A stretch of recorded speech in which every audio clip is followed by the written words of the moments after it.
كل نفس ذائقة الموت وإنما توفون أجوركم يوم القيامة فمن زحزح عن النار وأدخل الجنة فقد فاز وما الحياة الدنيا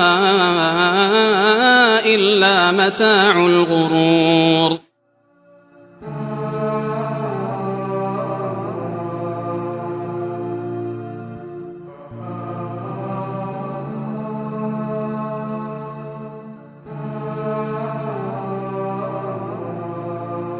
بسم الله الرحمن الرحیم.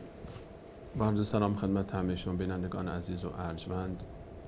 با شما هستیم و یکی دیگر از برنامه‌های سفر آخرت. چند برنامه است که درباره روز قیامت صحبت می‌کنیم. اون روزی که در اون روز هیچ کسی به فریاد دیگری نخواهد رسید. اون روزی که نه مال به درد انسان خواهد خورد و نه اهل و عیال و فرزند. یوم لا ینفع مال ولا بنون الا من اتى الله بقلب سلیم، مگر اون کسانی که با قلبی سالم به روز قیامت و صحرای محشر حاضر بشند که اونها برد کردند. قلب سالم قلبی است که انسان با گناهانش، با معصیتش، با سرپیچی از فرمان الله متعال، با شرک، گناهان کبیره و یا گناهان صغیره اون رو آلوده نکرده باشه. همچنین انسان‌هایی در اون بحبوحه، در اون سختی، در اون مشقت نه تنها غم و اندوهی ندارند، بلکه الا ان اولیاء الله لا خوف علیهم ولا هم یحزنون. آگاه باشید که دوستان الله نه غم و اندوهی بر آنهاست و نه ترسی. اون عده کسانی هستند که مهمانان خاص الله تعالی هستند در روز قیامت. اونها گروهی هستند که با تشریفات از اونها پذیرایی خواهد شد. و نحشر المتقین الی الرحمن وفدا. الله تعالی از اونها پذیرایی خواهد کرد به شکل‌های گوناگون. عده‌ای از این خوشنصیبان که در برنامه گذشته کارشناس محترم برنامه به اون اشاره فرمودن، 7 گروه هستند که در زیر سایه عرش الهی قرار می‌گیرند. غیر از اون 7 گروه در این برنامه ادامه این افراد و معرفی افراد دیگری که در روز قیامت با اونها معامله شاهانه خواهد شد و همراه کارشناس محترم برنامه در این باب گفتگو خواهیم کرد تا بیشتر آشنا بشیم با این عده، با امید آن که ما هم یکی از اونها باشیم. جناب مولانا مجیب الرحمن انصاری افتخار دادن تا بار دیگر در خدمتشون باشیم در این برنامه. جناب مولانا سلام عرض می‌کنم. تشکر خدمت شما و همه مهمانان و علاقمندان برنامه سفر آخرت. خدمت همه عزیزان عرض و سلام و ادب دارم. جناب مولانا در برنامه گذشته به حدیث 7 گروه زیر عرش اشاره فرمودید. غیر از این خوشنصیبان چه کسان دیگری در صحرای محشر از این نعمت‌ها برخوردارند؟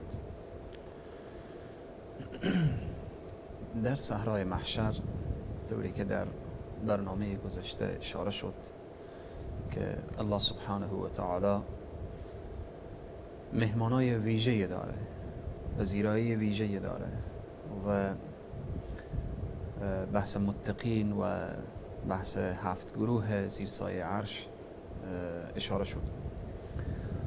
اشخاص دیگری که در روز قیامت برای از اونها برخورد نیک و برخورد شایسته صورت میگیره، در حدیث پیامبر اکرم صلی الله علیه و سلم میفرمایند من نفس عن مؤمن کربة من کرب دنیا، کسی که دور بسازه از یک مسلمان مشقتی را از مشقت‌های دنیا نفس الله عنه کربة من کرب یوم القیامه. الله سبحانه و تعالی از مشقت‌های آخرت از او دور میسازه. یعنی صحرای محشر طوری که در جلسات گذشته، برنامه‌های گذشته اشاره کردیم، مشقت‌های زیادی داره، سختی‌های زیادی داره و انسانی که در دنیا از یک مسلمان مشکلاتی و مشقتی و سختی دور کرده باشه، الله سبحانه و تعالی سختی‌های آخرت از او دور میسازه. و ادامه حدیث رسول معظم اسلام میفرمایند و من یسر علی معسر یسر الله علیه فی الدنیا والآخره. کسی که در دنیا آسانی بگیره، الله سبحانه و تعالی، کسی که در دنیا شخص آسانی بگیره بر یک کسی که به او سختی پیش آمده، الله سبحانه و تعالی آسان میگیره، یعنی آسان میکنه او سختی های دنیا و آخرت از او، که از جمله سختی های آخرت سختی های محشره. جناب مولانا این حدیث اشاره میکنه که یعنی هر معامله‌ای که ما در دنیا با انسان‌های دور بر داشته باشیم، همون معامله روز قیامت با ما خواهد شد. گفتیم که اصلا دنیا محل عمل نتیجه و پاداش آخرته. پاداش عمل نیکیر در دنیا انجام بدیم، عمل نیکیر پاداش نیکیر در آخرت برمیداریم. همون است که میگه کسی که گندم بکاره گندم برمیداره، جو بکاره جو برمیداره. اگه دوست داشته باشیم روز قیامت با ما معامله نیکی بشه در دنیا باید گرفته بشه، ما باید همین معامله رو با همین معاملات رو در دنیا داشته باشیم. و ادامه حدیث میفرمایه و من ستر مسلما ستره الله فی الدنیا والآخره. کسی که در دنیا عیب پوشی کنه، یعنی عیب یک مسلمان دیده و او افشا نکنه، به شرطی که عیب که لازم خود شخص باشه، متعدی نباشه. اگر کسی یک عیبی داشت که ضرر از او به جامعه میرسید، باید دیگران رو واقف کرد. ولی عیب شخصی داره یک شخص، گناه فردی انجام داده، ولی این شخص متوجه شده، اطلاع پیدا کرده، ولی میپوشانه. خدای تبارک و تعالی عیوب وزیر در دنیا و آخرت میپوشانه. ادامه حدیث میفرماید والله فی عون العبد ما کان العبد فی عون اخی. الله سبحانه و تعالی با کمک بنده خونه تا زمانی که بنده با کمک برادر خود باشه. از این حدیث زیاد مسائل استفاده میشه. جریانی که اول اشاره شد، کسی که مشکلات از یک برادر مسلمان، این مشکلات چگونه در دنیا؟ یک برادر علم داره، شخصی میبینه یک برادر علم نداره، در نماز از او مشکلاته، در روزی از او مشکلاته و در احکام اسلامی که اجرا میکنه. این عالم میآیه این مشکلات را از این شخص جاهل دور میسازه، عقیده ناسالم از او سالم میکنه. خب زحمت به کار داره، زحمت میکشه و عقیده درست درس میده، احکام درست درس میده. در حقیقت این دور کرده از این برادر مسلمان خب مشکلات در صحرای محشر. این عالم مشکلات از او برداشت نمیشه. میایم سر شخص ثروتمند، یک شخص سرمایه داره، با وسیله سرمایه خود میتونه خیلی از مشکلات رو حل کنه. چگونه مشکلاتی؟ متوجه میشه که داخل یک فامیل بین زن و شوهر اختلافه، نگاه میکنه که اختلاف از اینا فقط به سر مادیاته، یا خانه دو شخص ندارن، یا زندگی ندارن، یا غذای ندارن. زندگی از اینا رو تامین میکنه، برای از اینا یک سرمایه میده، مشکلات از اینا رو مرفوع میسازه و برای از او کار و وظیفه میده، او سرگرم کار و وظیفه میکنه. مشکل برطرف شد، خدای تبارک و تعالی در آخرت مشکلی تاجر رو برطرف میکنه. مسئله شخص در زندان افتاده، حال سرمایه نداره، ولی در عقب این شخص هم یک فامیل پریشانه، اولادها بی سرنوشته. خب یک شخص میای از پول سرمایه خود مصرف میکنه برای نجات این شخص، مشروط بر این که او هم از زندان که بیرون میشه تائب باشه و انسان صالح باشه.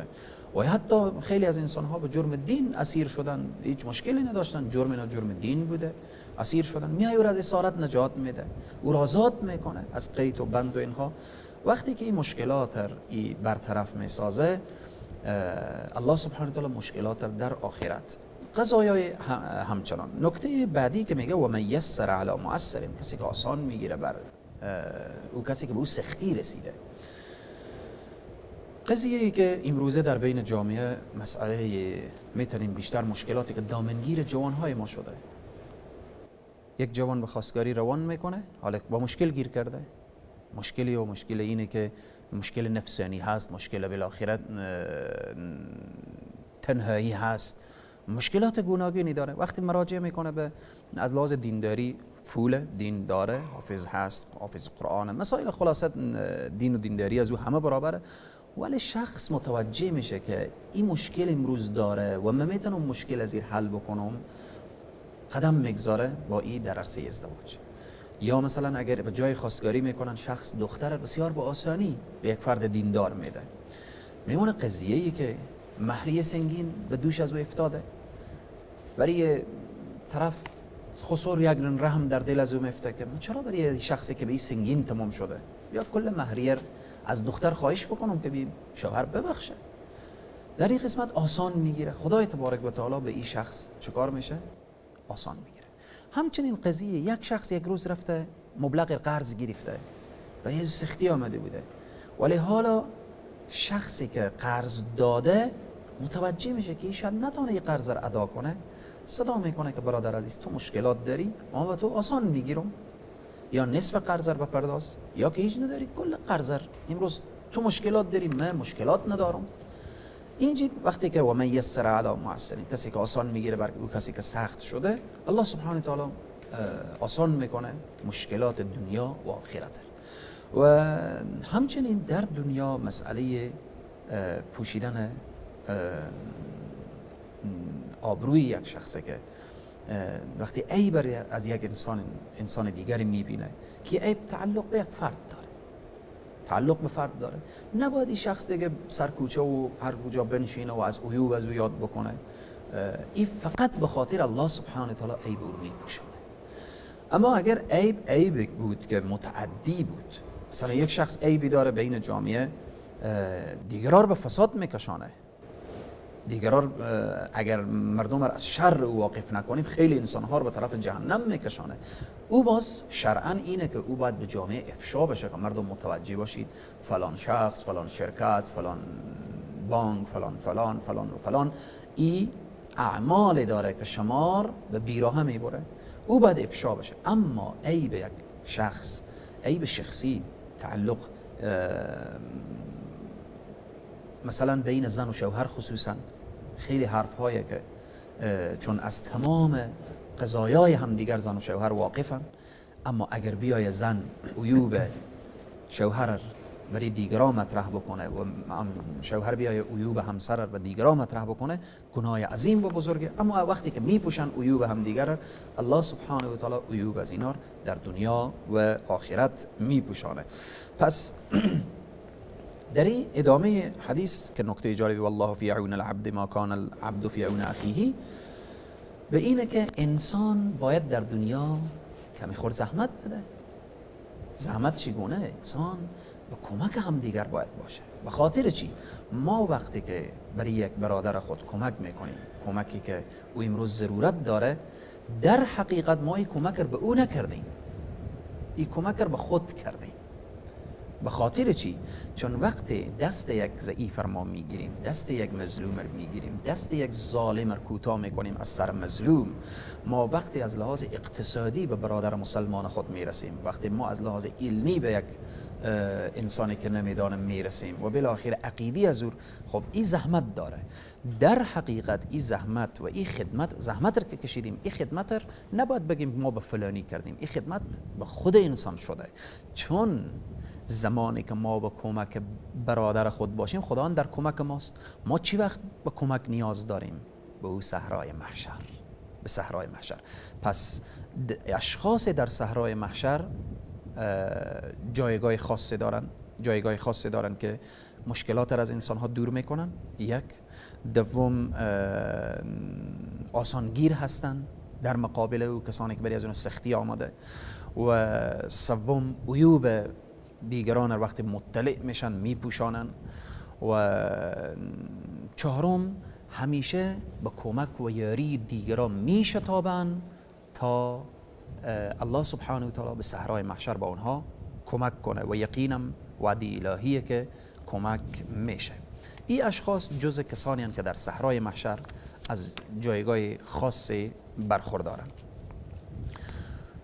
از جمله اشخاصی که در صحرای محشر واقعا برای از اونها مقام، منزلت، جایگاه خاص داده شده و وعده داده شده شهدا هستند.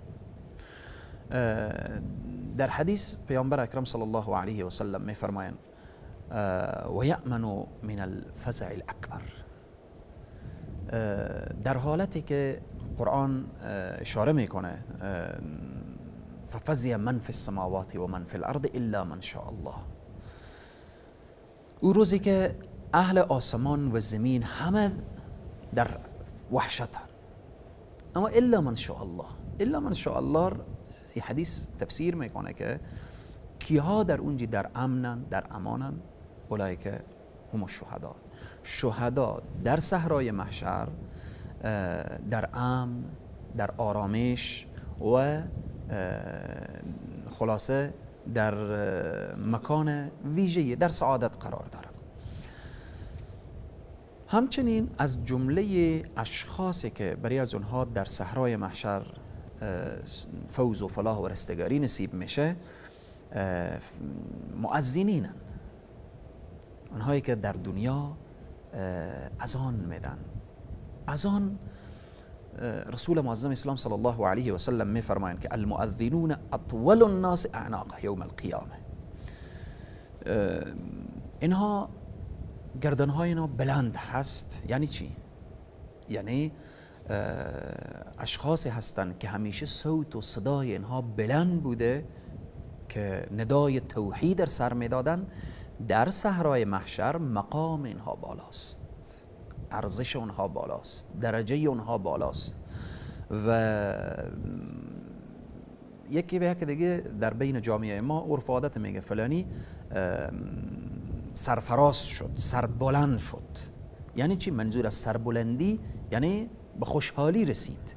اینجا هم اطول الناس، وقتی یک جای کسی تعریف بشه، توصیف بشه، بفهمه که فضائل از او گفته میشه، یک اندازه خور بلند میکنه که بیشتر متوجه بشه و بهره‌مند بشه. در صحرای محشر وقتی که همین او نعمتها و او برخوردهای ویژه نسبت به مؤذنین میشه، اونهایی هم که اذان میدن خاص به خاطر الله سبحانه و تعالی، اونها مقام و جایگاه خاصی دارن.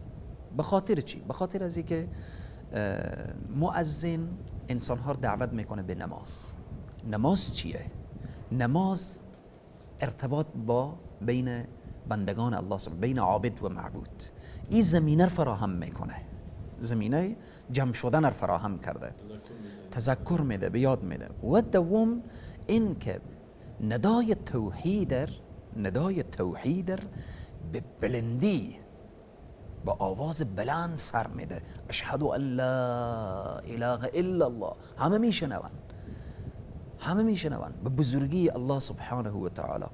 به این واسطه که صدای توحید ای بلند کرده، در روز قیامت خداوند مقام ایر بلند میکنه و جایگاه خاصی داره. در حدیث رسول معظم اسلام صلی الله علیه و سلم میفرمایند که هنگامی که مؤذن اذان میده، تا به اون جایی که صدا از ایر هر شیئی که میشنوه، چی سنگه، چی درخته، چی آدمیه، چی بالاخره هر کس که میشنوه، هر چیز که میشنوه، هر خزنده و پرنده‌ای که میشنوه، همه در روز قیامت بر خوبی او شهادت میدن. یعنی جناب استاد سلیمانی صاحب وقتی که ما به بحث اذان و فضائل اذان که میرسم، اینقدر در دل ما محبت پیدا میشه که در یک مسجد انسان بره فقط خادم مسجد بشه و انتظار اذان رو بکشه، فقط مؤذن باشه. چی لذت داره و ارزشی هم که خداوند به بلال داد که تا به قیام قیامت سید المؤذنین میشه و تا روز قیامت. امروزه در دنیا هر قدر که اذان داده میشه و اذان گفته میشه، واقعا اجر و پاداشی برای حضرت بلال رضی الله عنه هم میرسه، چون او مؤذن رسول الله صلی الله علیه و سلم بود. از اشخاصی که در روز قیامت با اونها واقعا مقام و جایگاه داده میشه، شاید بعضی از عزیزان قبلا شنیده باشن خب این مؤذنی که به همه کس میسر نیست، اما موضوعات دیگه که به همه کس میسره. جریان کسی که اسباغ الوضوء، در وضوء خود دقت میکنه. حالا هر فرد مسلمان باید نماز بخونه دیگه، نماز چقدر مهمه، و نماز هم بدون طهارت نمیشه، بدون وضوء نمیشه.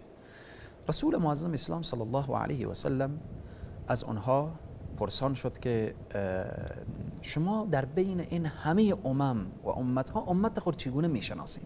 صحرای محشر از آدم تا به خاتم همه این امت خود شما چگونه میشناسین؟ رسول معظم اسلام فرمودن که ما امت خود غر المحجلین، ما امت خود به شکلی میشناسم که با دست و پای پر از نور. باز تشبیه هم دادن که غر محجلین مثل این که در بین یک گله اسب ها چند تا اسبی که دست و پای سفید باشه آیا معلوم میشه یا نه؟ گفتن بله. گفتن ما امت خود چنین میشناسم. باز صحابه عرض کردن یا رسول الله این نور از چی اثری به وجود میآید؟ فرمودن من اثر الوضوء، اعضای وضو.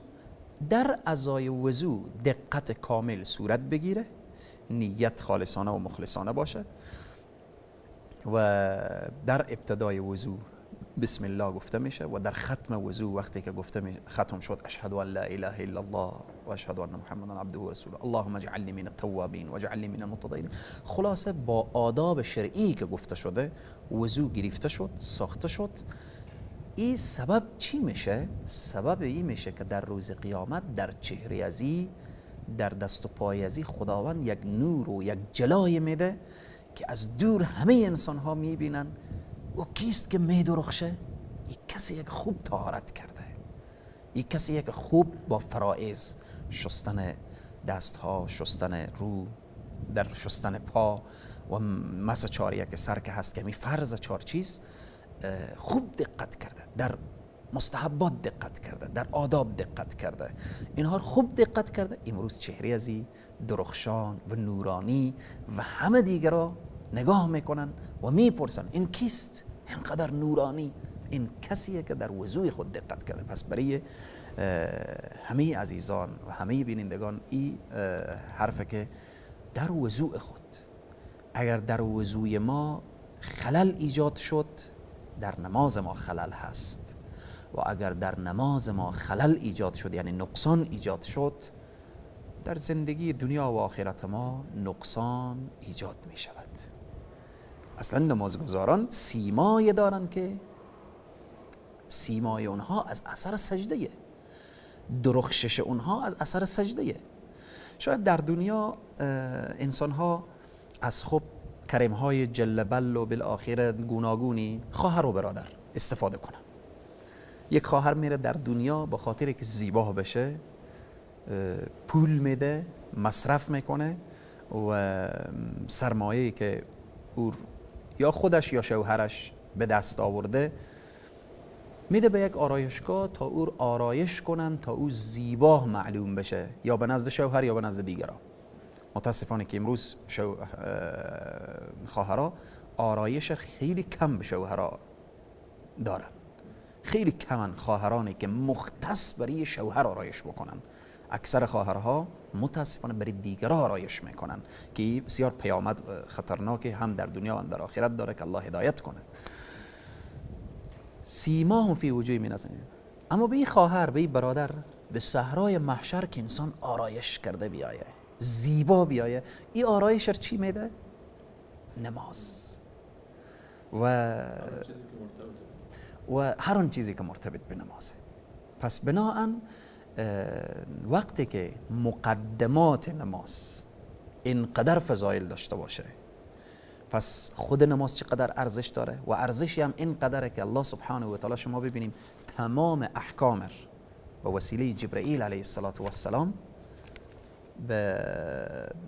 بالواسطه احکام می آید، اما حکم نماز مستقیم از جانب الله سبحانه و تعالی به عنوان تحفه و هدیه در شب معراج به رسول الله صلی الله علیه و سلم داده میشه که این عظمت، این جایگاه و این بزرگی و ارزش نماز را نشان میده.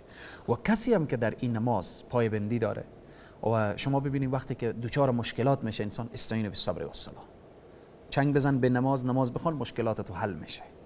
و ان الصلاه تنها عن الفحشاء والمنکر، نمازه که تو از فحشا و منکر نجات میده. خلاصه میگه نقش معکوسی نگین از سجده میگردد درست، سرنوشت واژگون را راست میسازد نماز. نمازه که سرنوشت واژگون راست میکنه. اصلا کاری که در عقل نمیگنجه که ایشاد حل نشه، نماز او حل میکنه، چون به خاطری که نماز راز و نیاز با پروردگار بی نیاز هست. الله سبحانه و تعالی همه خواهر و برادر، همه ما توفیق بده که نماز خوب بخوانیم. نماز خوب خواندن انسان در دنیا و در آخرت خوشبخت دنیا و آخرت میگردانه. الله سبحانه و تعالی همه نمازها و همه عبادات ما خالصانه و مخلصانه بگردانه. تا برنامه بعدی همه عزیزان رو خداوند کریم و رحیم میسپارم. خیلی ممنونم جناب مانو و تشکر میکنم از فرمایشات شما. انشاءالله که الله تعالی ما رو از زمره کسانی بگرداند که به نماز اهتمام دارند و از نعمت‌هایی که شامل حال نمازگزاران میشه در روز قیامت محروم نگرداند. و تشکر میکنم همچنین از شما بینندگان عزیز که تا این لحظه برنامه رو یاری کردید و همراهی نمودید. و تا برنامه بعد همه شما عزیزان رو به الله متعال میسپارم. الله یار و نگهدار شما.